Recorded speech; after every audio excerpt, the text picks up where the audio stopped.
It is not often that I'll come across a monster of song, creatures spoken of in the hymns of the Colossal's religious texts, by accident. I have actively sought out these musically inclined creatures at many points over the last year, or learned about them from a group of beast chroniclers calling themselves the Monster Handlers, but as I was headed off to do some chronicling myself this week, I passed by a creature I certainly had not expected to find. En route to the Mistopheles Mountains, I heard a series of grating and cracking sounds that I didn't recognize.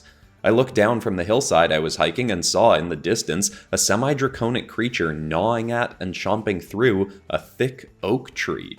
It clearly looked to be carnivorous, so it was curious to see this beast biting off chunks of the tree and swallowing it. I cautiously approached and soon believed I recognized this beast as the Incisaurian Thunderjaw. I'd never seen one myself, but recognized it from renderings in the hymns of the Colossal's texts. These creatures are omnivorous and can consume, essentially, anything.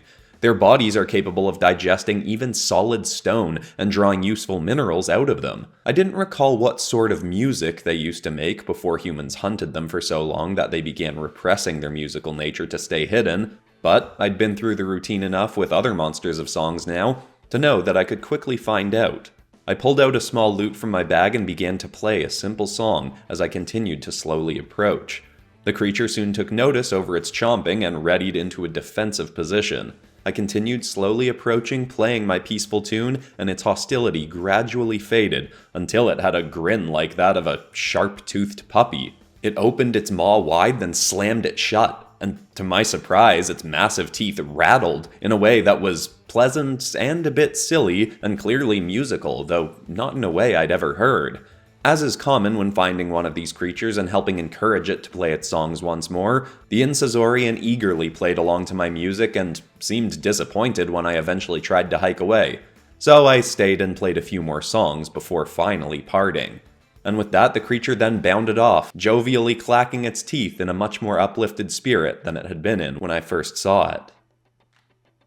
Now, full disclosure, I've made this mini bonus episode as a way to test something that I've learned about the YouTube algorithm and changes to it in the last 6 months or so, but that's not really important for the context of this episode. I knew I wanted to do another more monstrous My Singing Monsters creature for this, and I kind of went looking for one specific My Singing Monster whose name I didn't know, but I knew it was like a little bit of a chubby Stegosaurus kind of shape, so I just looked up Dinosaur My Singing Monster, and this guy right here, the Incisaur, was not the one I was looking for, but I saw it and I was like, oh my gosh, how have I not used this guy in this series? It's perfect for me. I mean, for one thing, it's a draconic dinosaur kind of creature. It's got big teeth and it's already kind of drooling, and with most of my monster drawings, I'll add like saliva between the teeth. It's got icy crystalline forms coming off it, which I always love adding to creatures. There were just so many things about this guy that made it perfect for me to want to do more monstrous. And I do really like the result, but I almost think I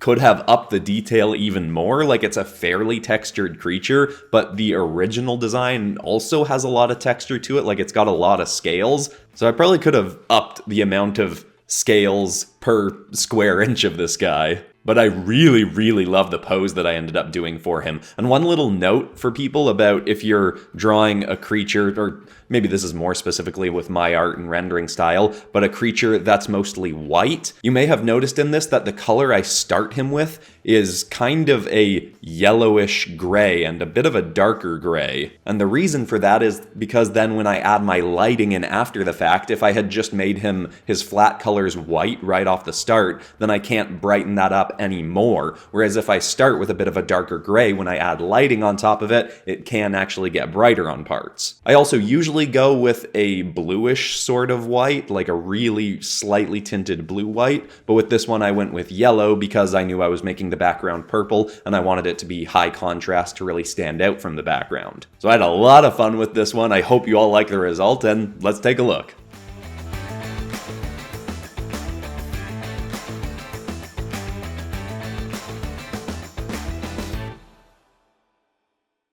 If you enjoyed this, you might want to check out my most recent My Singing Monsters as Fantasy Beasts episode, where I took 4 of the ethereal workshop creatures and turned them into fantasy beasts. Also, the drawing from this episode will be up on my Teespring store as a poster and linked in the description. Thanks for watching and have a great day.